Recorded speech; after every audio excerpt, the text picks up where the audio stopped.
Ciao a tutti ragazzi e benvenuti in questo nuovo video. Questo weekend una marea di gare MotoGP e Superbike, ne sono successe di ogni, più in Superbike che in MotoGP. Andremo ad analizzare tutto, ma soprattutto che salvataggio ha fatto Del Bianco. Non so se lo avete visto, ma mamma mia cosa ha salvato. Di sicuro Ale, come avete imparato anche a conoscerlo nel mio Super Confidential, è uno che non si risparmia mai. Quindi subito dopo la sigla andremo ad analizzare sia la gara di MotoGP sia quella di Superbike e soprattutto il salvataggio pazzesco che ha fatto Ale.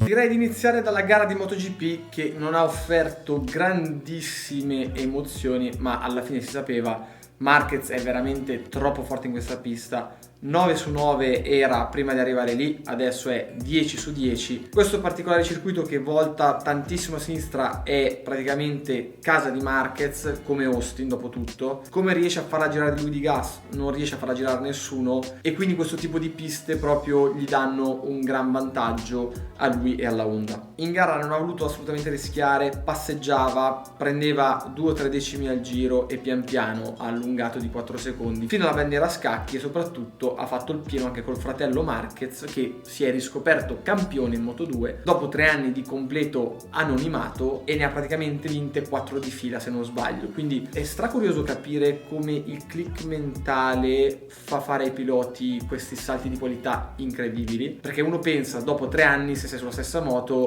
se non vai, non vai, e poi succede che prendi quella piccola fiducia in te stesso che fa la differenza e ti fa dire sì, sono il più forte di tutti, e da lì poi la strada è in discesa. Completano il podio Viñales e Crutchlow.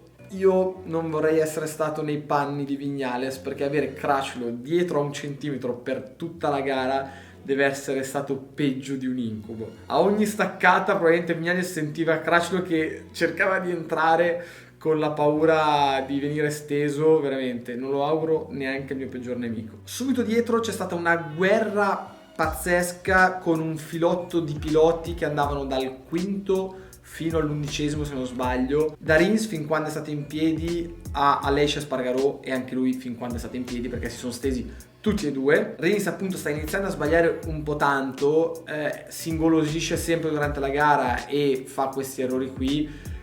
Tutti perdevano un pochino da lui in quel destra velocissimo che è il classico destra dove tutti ogni anno fanno i danni seri, perché lì perdere il davanti è facilissimo e lui era l'unico che recuperava, vuol dire che era l'unico che rischiava ed era sempre al 110% in ogni giro in quel punto che era il più pericoloso, e difatti e dai ce l'ha lanciata. Bellissima la guerra in famiglia, come dicevamo, per il quarto e quinto posto tra Dovizioso e Petrucci, dove appunto l'ha scampata Petrucci. Questo rinnovo di contratto ha fatto sì che Petrux tirasse fuori le palle e che viaggiasse come sa viaggiare, facendo sorpassi e controsorpassi belli decisi. Poi è stato anche bello perché Dovizioso gli è entrato bello cattivo, a un certo punto gli ha fatto perdere 2 posizioni. Ha recuperato, gli è tornato sotto, l'ha passato ed è riuscito a prendere quei 3 metri che l'hanno portato al traguardo in quarta posizione. Quinto Dovizioso appunto ha perso la guerra col compagno di squadra. Jack Miller sesto, una buona prestazione, ma comunque dice di essere uno che si merita la ufficiale, però fino adesso davanti agli ufficiali non c'è mai stato. E comunque è vero che non ha una moto come gli ufficiali, ma certe volte bisogna dimostrare di avere qualcosa in più e per adesso secondo me non l'ha ancora dimostrato. È molta immagine, è molto il classico australiano spigliato, però come sostanza alla fine è lì, fa discrete gare, ma secondo me non tali da poter insidiare Petrucci. Sarà curioso l'anno prossimo vedere con la moto ufficiale cosa potrà fare in Pramac, che secondo me è la cosa migliore che mette d'accordo tutti. Joan Mir, bellissima gara, settimo, ha fatto anche una parte centrale di competizione nella quale è riuscito anche ad andare in testa al gruppetto, al filotto di piloti, Questo dimostra un gran carattere, poi appunto ha dovuto mollare un po' perché secondo me la gomma l'aveva un pelo abbandonato, però non male, sta crescendo bene. Valentino Rossi ottavo, come l'altra volta, mi ripeto, è una cosa veramente strana perché a inizio stagione, che non è che siamo passati 10 anni, era il faro di Yamaha e adesso si è completamente invertita la situazione con Vignales. Gli amici di Andare a Pesca con un Audi R18 hanno fatto questo meme che è esattamente la sensazione che avevo io durante la gara, perché si vedeva il Bonvale che era lì più o meno in fondo al filotto degli 8 piloti e ha fatto dal quinto al 20° giro lì dietro senza fare niente e senza provare un minimo attacco, ma perché appunto era molto appeso e non ce la faceva appunto ad averne di più, quindi era lì attaccato al gruppetto ma si vedeva che faceva parecchio fatica. E diciamo che questo meme riassume in modo perfetto la gara di Vale. Secondo me il Sachsenring comunque non è una pista adattissima alle sue caratteristiche ancora, quindi aspettiamo diciamo i cavalli di battaglia, però di sicuro è un momento no che sta durando da troppo tempo. Parlando ancora di gente che mi interessa, che voglio citare, Quartararo, il mio prediletto Quartararo, che purtroppo gliel'ho un po' gufata perché lo davo sul podio e mi si è esteso al secondo giro. Non so se ieri avete visto a Sky Race Anatomy la mini analisi che appunto abbiamo fatto sulla sua caduta, ma è abbastanza chiaro. Ha fatto una traiettoria strettissima per passare un avversario, ha riaperto e riappoggiato gas allo stesso modo di quando faceva appunto la traiettoria giusta e gli è semplicemente scappata dietro. Mi dispiace perché anche lui ha veramente il fuoco dentro, ci prova sempre e come pilota mi piace veramente veramente tanto. Poi voglio fare un attimo un discorso tecnico su Ducati, Yamaha e Honda. È incredibile come appena cambiano delle piccole differenze nell'asfalto, nella conformazione della pista, c'è una differenza di prestazione incredibile, ma questo deriva anche dall'altissima competitività che c'è adesso in MotoGP e quindi se in una pista a favore Ducati dove ci sono tante staccate, tante ripartenze, dove Ducati appunto fa la differenza, si guadagna quel mezzo decimo in ogni curva e quindi a fine giro riesce a essere insieme a Honda per capirci.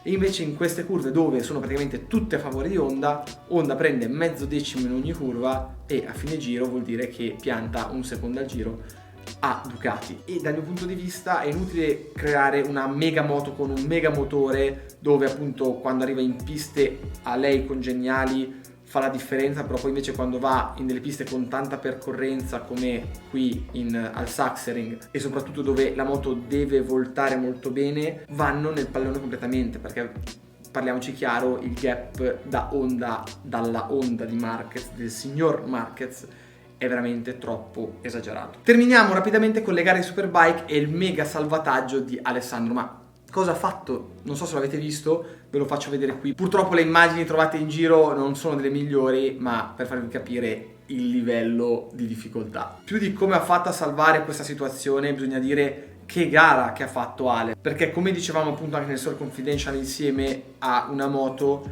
che non gli dà una gran mano a dimostrare il suo potenziale, però appena piove, appena c'è la possibilità di fare la differenza, lui la fa. E lì a Donington, oltretutto, dopo aver fatto questa uscita di pista, è rientrato dietro Davis, è andato a prenderlo e all'ultimo giro l'ha passato e ha finito nono. Prima top 10 della carriera, quindi bravissimo Ale, spero di raggiungerti i prossimi anni e fare qualche bella gara insieme. Commento rapido poi appunto sulla situazione Superbike. Fa veramente impressione come la situazione si sia ribaltata tra Ducati e Kawasaki. Io lo continuo a dire, adesso ovviamente c'è la situazione dei motociclisti da bar, visto che Ducati faceva schifo, non andava così forte come credevate,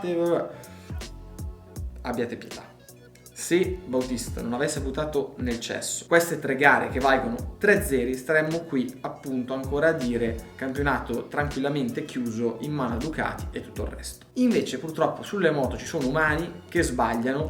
Bautista probabilmente sente la pressione. La storia che avete sentito anche voi nelle dichiarazioni dei problemi tecnici, io ci credo poco. Ha fatto secondo me degli errori che ci stanno tranquillamente per cercare di andare via subito senza avere Ria in mezzo alle palle nei primi giri, perché lui è un mastino e nel corpo a corpo Bautista secondo me lo teme, ed è incappato in queste scivolate. Adesso Ria ad Donington ha fatto benissimo a fare questa gran doppietta perché è riuscito appunto a portare il vantaggio a più 24 rispetto a Bautista. Meglio di così non poteva fare. Adesso arriveranno delle gare dove la Ducati ripartirà e Bautista con i suoi 20 cavalli di più tornerà a fare la differenza, cosa che a Donington è molto difficile fare perché è tutto un serpentone dove la piena potenza si usa poco. Ma se andiamo a vedere le gare che ci saranno in futuro, dove a parte Portimao, che anche lì è difficile utilizzare questo motorone del Ducati, le altre piste sono abbastanza a vantaggio di Bautista secondo me. Quindi caro Johnny, devi ancora fare la differenza a Portimao, prendere più punti possibile e di lì in poi assisteremo secondo me a un gran finale di campionato, perché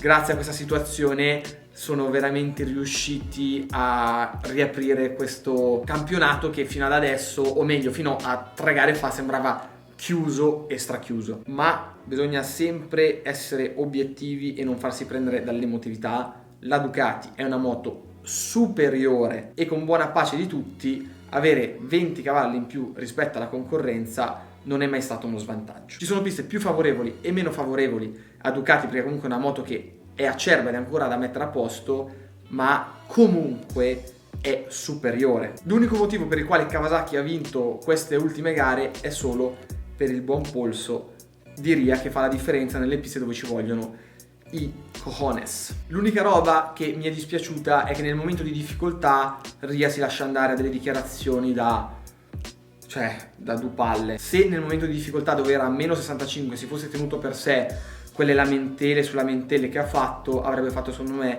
una figura 10 volte migliore rispetto a quello che appunto ha fatto, perché è sotto gli occhi di tutti che ha vinto per la sua bravura, per la sua differenza che ha fatto in pista. Però caro Johnny, secondo me se le prossime volte ci dai il gas come sai fare, senza star lì a menarla sul fatto del Ducati va più forte perché tanto si vede, ne esci 10 volte meglio. Detto questo, lo so che si dice Ray e non Ria, ma a me piace dire Ria all'italiana, quindi scusatemi, non scrivetelo nei commenti. Come al solito, se vi è piaciuto questo video iscrivetevi, se lo siete già attivate la campanellina. Ci vediamo il 21 luglio a Cogliate per la gara con i Grands e il 28 per la quarta tappa del National Trophy con l'HP4 a Misano all'interno del CIV. Gas e ci vediamo al prossimo video.